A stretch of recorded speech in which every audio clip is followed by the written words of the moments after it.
Audio Jungle.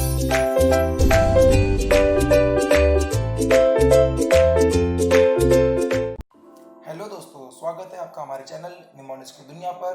और हम लेकर आए हैं टिप्स एंड ट्रिक्स का वीडियो नंबर 5। ये वीडियो में हम कवर करेंगे कि आप एग्जाम हॉल में क्या करें, मतलब एग्जैक्टली जब आपको पेपर मिलने वाला है तब आपको क्या क्या चीज़ें करनी है, क्या क्या चीज़ें आपको माइंड में रखनी है, उसके ऊपर ये वीडियो रहेगा।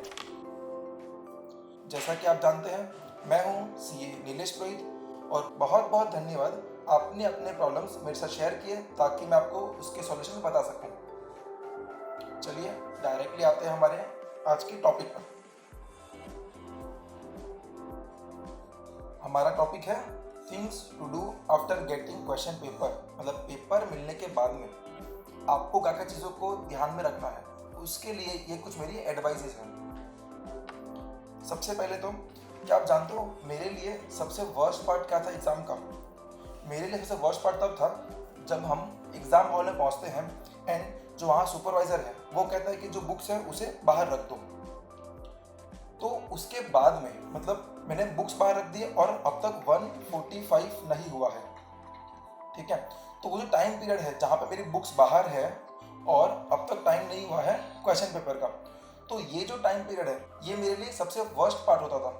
बिकॉज ये टाइम पर क्या है ना कि मैं कुछ पढ़ भी नहीं सकता और मेरे माइंड में बहुत सारी चीज़ें चलती रहती है कि ये टॉपिक हुआ कि नहीं हुआ, वो हुआ कि नहीं हुआ। तो ऐसे बहुत सारी चीज़ें हमारे माइंड में घूमती रहती है।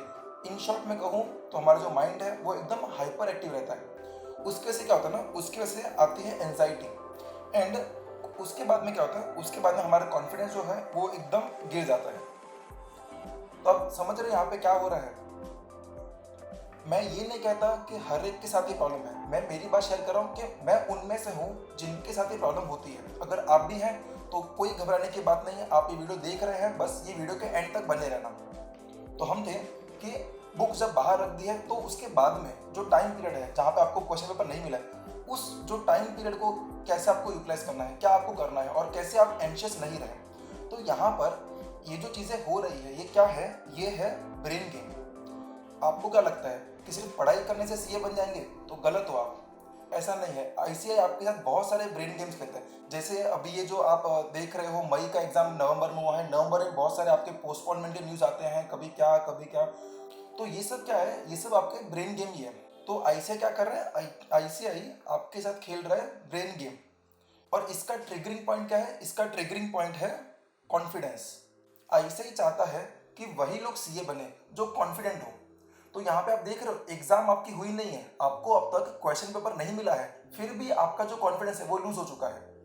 तो आपको बस आपका जो कॉन्फिडेंस है उसको संभाल कर रखना है। क्या करना है आपको, आपको आपके कॉन्फिडेंस को बढ़ाना है आपको, ठीक है। तो कैसे करोगे आप? बहुत सिंपल है, कोई टेंशन की बात नहीं है। और अगर आपने मेरा टाइम मैनेजमेंट का वीडियो देखा है तो आपका कॉन्फिडेंस बिल्कुल भी लूज नहीं होएगा। जिन्होंने नहीं देखा है डिस्क्रिप्शन बॉक्स में उसका लिंक है, इस वीडियो के बाद में वो भी देख लेना। आपको बस एक डीप ब्रेथ लेनी है और रिलैक्स होना है। पॉइंट क्या है, पॉइंट ये है कि आपका जो ब्रेन है वो बहुत हाइपर एक्टिव है, उसको हाइपर एक्टिव से एकदम काम करना पड़ेगा। अगर हम लोग उसको शांत करेंगे तो ब्रेन भी अच्छे से वर्क कर पाएगा एंड इवन आपका जो पेपर रहेगा उसमें आप एकदम नर्वस नहीं रहोगे, ठीक है। तो क्या करना है आपको, आपको एक डीप ब्रेथ लेनी है और रिलैक्स करना है अपने अपने माइंड को। बिकॉज अब तक आपको पेपर नहीं मिला है, आप रिलैक्स करो। और साथ ही साथ आपको अफर्मेशंस यूज करने हैं। जिनको पता है वेल एंड गुड, जिनको नहीं पता उनको मैं बता दूं। अफर्मेशन यानी क्या कि आप अपने माइंड को कुछ अच्छी अच्छी बातें बोलते हो, जैसे मुझे चीज़ें सब कुछ आती है, मुझे सब कुछ याद रहने वाली है, मैं एग्जाम में टॉप करूंगा। तो आपको ये जो अच्छी अच्छी बातें हैं आपको यही बस बोलनी है। आपको ये 2-3 मिनट जो मिल रहे हैं जहाँ पे आपको पेपर नहीं मिला है, आप उसमें आपको अफर्मेशंस यूज करने हैं। क्या करने हैं? अफर्मेशंस। क्यों पता है, मुझे किसी ने कहा था कि हम खुश हैं इसलिए नहीं मुस्कुराते, बल्कि हम मुस्कुराते हैं इसलिए हम खुश हैं। तो सेम वे में अगर आप बार बार अफर्मेशंस बोलोगे, आपके माइंड को बताओगे कि हम पॉजिटिव सोच रहे हैं, आपको सब कुछ चीज़ें आ रही है, ऑटोमेटिकली आपका जो ब्रेन है वो एकदम पॉजिटिव हो जाएगा। तो बहुत सिंपल है, क्या करना है आपको, आपको बस आपके माइंड को शांत रखना है। तो ये हो गई हमारी एडवाइस आपके एग्जाम पेपर के आने के पहले की, कि आपको अपने माइंड को शांत रखना है। और कुछ भी अननेसेसरी चीज़ें मत सोचना कि क्या बाकी है क्या नहीं बाकी है, कुछ मत सोचो अभी। आपको सिर्फ अच्छी अच्छी बातें ही सोचनी है। 2-3 मिनट का टाइम है और ये 2-3 मिनट आपके पेपर में बहुत इम्पैक्ट लेके आ सकते हैं। तो आप समझ गए हैं क्या करना है आपको। आपको करना है रिलैक्स। अब हम बात करते हैं वो 3 आवर्स एंड 15 मिनट की। ठीक है, तो हम दो पार्ट में कवर करेंगे। पहले कि स्टार्टिंग के जो 15 मिनट है उसमें आपको क्या करना है। तो पहले है quickly check the answer sheet, torn और डैमेज। कभी कभी क्या हो सकता है ना कि आपका जो आंसर शीट है वो फटा हुआ हो या फिर उसमें लाइंस वगैरह ना हो। तो सबसे पहले देख लेना कि आप जिस पर लिख रहे हो आपका जो आंसर शीट है वो प्रॉपर तो है ना। और ये चीज़ डिपेंड करती है सुपरवाइजर के ऊपर कि आपको वो आंसर शीट कब दे। जैसे कभी कभी उन लोग पहले दे देते हैं, कभी कभी वो जब पेपर चालू करना होता है तब देते हैं। तो क्या करना आपको, पहले आपको चेक करना है अपनी आंसर शीट को। नेक्स्ट है evaluate which question is from which topic and always read the exact requirement instead of complete case study. आपको पूरा क्वेश्चन नहीं पढ़ना है। हमेशा आप कभी नोट करोगे ना तो क्वेश्चन के लास्ट जो वर्ड्स होते हैं ना, लास्ट जो सेंटेंसेस, उसमें ही आपका मेन क्वेश्चन होता है।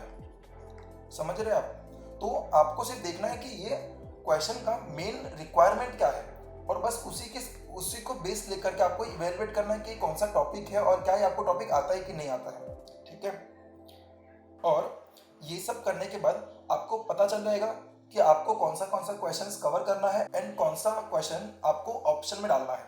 ठीक है, तो मैं वापस रिपीट करता हूँ। सेकंड पॉइंट, आपको सिर्फ रिक्वायरमेंट रीड करना है, आपको कंप्लीट क्वेश्चन नहीं रीड करना है। बिकॉज अगर आप कंप्लीट क्वेश्चन रीड करोगे आपका 15 मिनट सिर्फ फर्स्ट क्वेश्चन रीड करने में ही निकल जाएगा। ऑल्सो एक और इम्पॉर्टेंट बात यह है कि हो सके तो क्वेश्चन नंबर 1 जो है उसको बाद में रीड करो, बिकॉज आपको एनीवेज क्वेश्चन नंबर 1 तो अटेंड करना ही पड़ेगा। तो पहले 15 मिनट में आप सिर्फ ये श्योर हो जाओ कि मुझे कौन से टॉपिक को ऑप्शन में डालना है। ठीक है, तो ये हो गई 15 मिनट की बात। अब हम आते हैं कि आपको 3 घंटे में क्या करना है एग्जैक्ट।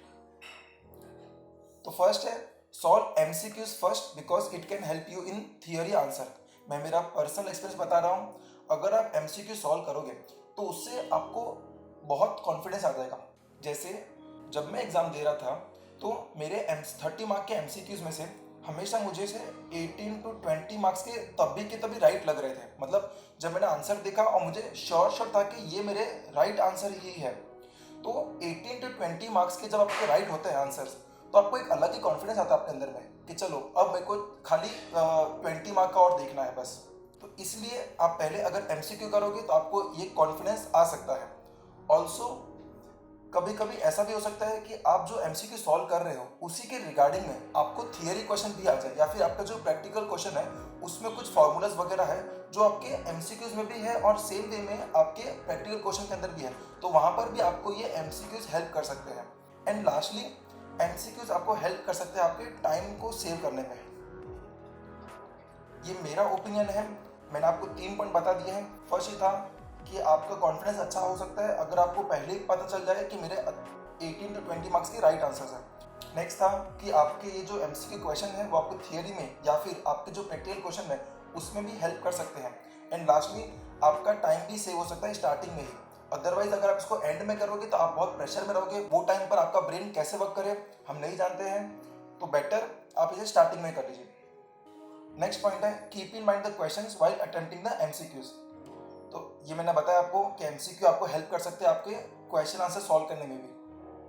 थर्ड पॉइंट है after each answer check the time left. ये बहुत इंपॉर्टेंट है। मेरे कुछ फ्रेंड्स हैं जिन्होंने बहुत टाइम लगा दिया एक क्वेश्चन को सॉल्व करने में एंड जब उनको रियलाइज हुआ कि उनका बहुत टाइम इसमें स्पेंड हो चुका है तो उसको फिर वो कवर अप नहीं कर पाए। और एक इम्पॉर्टेंट बात आपके लिए कि 1 मार्क के लिए आपको अराउंड 1.8 मिनट ही स्पेंड करना है।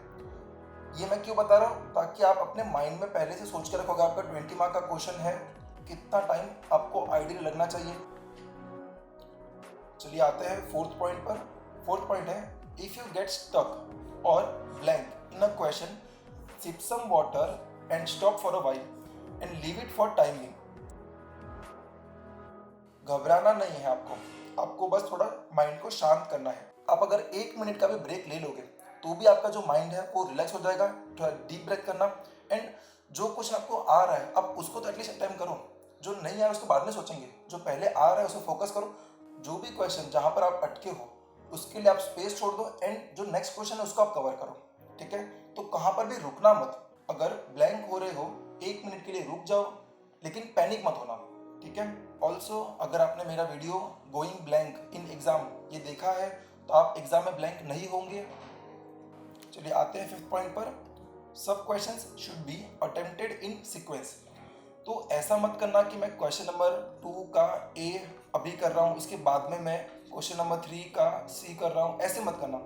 अगर आप कोई क्वेश्चन उठा रहे हो जैसे क्वेश्चन नंबर 1 तो उसका ए फिर बी फिर सी या फिर सी बी ए जैसे भी आपको लगे, बट जो क्वेश्चन है मेन जो क्वेश्चन है वो आप एक साथ में करना, ठीक है।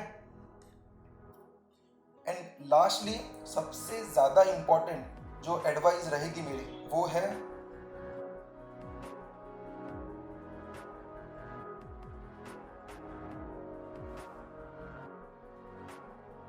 हम इसे वापस एक बार रीड करेंगे।